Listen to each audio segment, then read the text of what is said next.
अब मेरे खिलाफ जो मुकदमे हैं, मैं जिला बदर की तैयारी में हूँ।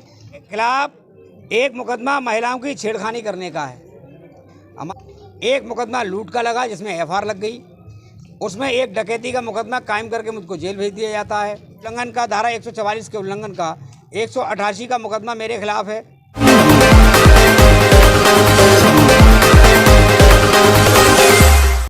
फिरोजाबाद में चूड़ी जुड़ाई मजदूर नेता रामदास मानव फिरोजाबाद की सदर विधानसभा से निर्दलीय प्रत्याशी हैं, जिनका चुनाव चिन्ह चूड़ी है और वे भीख मांगकर गले और हाथ पैरों में बेड़ियां डालकर प्रचार कर रुपया इकट्ठा करके चुनाव लड़ रहे हैं। अगर प्रत्याशी रामदास मानव के आपराधिक इतिहास की बातें करें तो इनके ऊपर महिला से छेड़खानी का मुकदमा, लूट और कई मुकदमे उनके ऊपर थानों में दर्ज हैं और कुछ मुकदमों में फाइनल रिपोर्ट भी लग चुकी है। अपने आप को गरीब कहने वाले रामदास मानव के पास एक पिस्टल का लाइसेंस है और वे पिस्टल भी रखते हैं। उनका कहना है कि 10 लोगों से 10-10 हज़ार रुपये लेकर पिस्टल का लाइसेंस कराया है। रामदास मानव का ना तो कोई व्यापार है ना ही कोई बिजनेस। उनके यहाँ चूड़ी चलाई का काम होता है और उनका बेटा जो बाहर एमटेक की पढ़ाई कर रहा है, उनका कहना है 10,000 रुपये सेमेस्टर की फ़ीस, जो कि लंबी चौड़ी फीस नहीं है।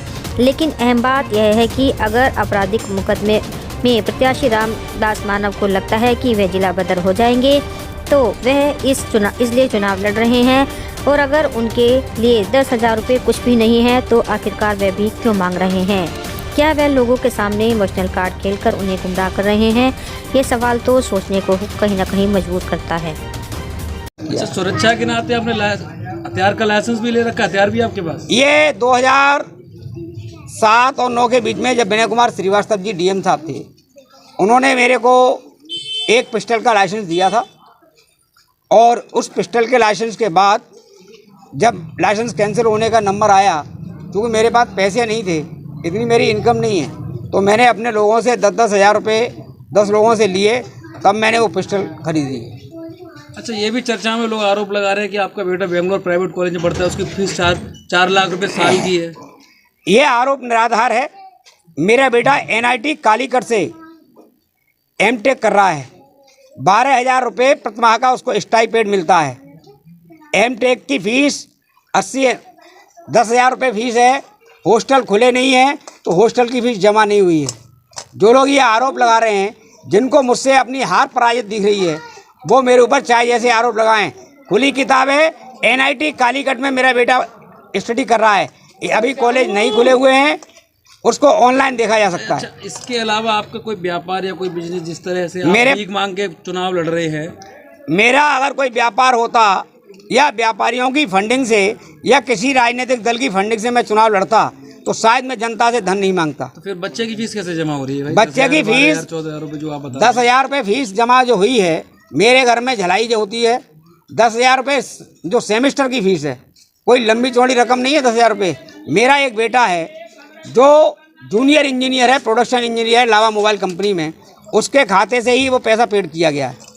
मानव जी, आप जेल भी गए थे, आप पे मुकदमे भी लिखे गए जी। तो आपने कोई ब्यौरा दिया? जो चुनाव आयोग का आदेश है कि जिन जिन पर प्रत्याशी उन पर मुकदमा, उनको ब्यौरा देना पड़ेगा टीवी पर? जी, मैंने सारे मुकदमों के ब्यौरे दिए हैं। किस धारा में मुकदमे थे? मेरे खिलाफ एक मुकदमा महिलाओं की छेड़खानी करने का है। हमारी एक यूनियन के नेता थे, उन्होंने छेड़खानी करने का आरोप 2017 में लगाया। 2 मुकदमे तोड़फोड़ के और 7 क्रिमिनल लॉ के 2017 में लगे। एक मुकदमा लूट का लगा जिसमें एफआईआर लग गई। 2019 आती है, फिर आंदोलन होता है, उसमें एक डकैती का मुकदमा कायम करके मुझको जेल भेज दिया जाता है। एक साथ 16 की कार्रवाई होती है, मिनी गुंडा एक्ट लगता है और 3 UP गुंडा एक्ट के तहत मेरे खिलाफ कार्रवाई की जाती है, जो मेरी आज भी ADM कोर्ट में तारीख पड़ती है। लूट का मुकदमा CJM 11 के यहाँ, जो दस्यु प्रभावित क्षेत्र विशेष न्यायाधीश, उनके यहाँ मेरा मुकदमा चल रहा है।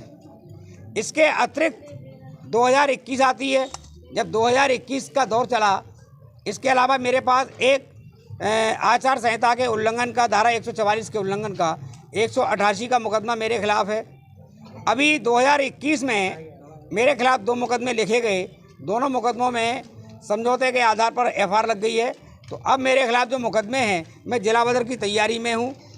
बिल्कुल स्पष्ट स्थिति है, मैंने सारे ब्यौरों का, सारे अपराधों का जिक्र अपने फॉर्मेट C1 में किया है और उसको मैंने प्रसारित किया।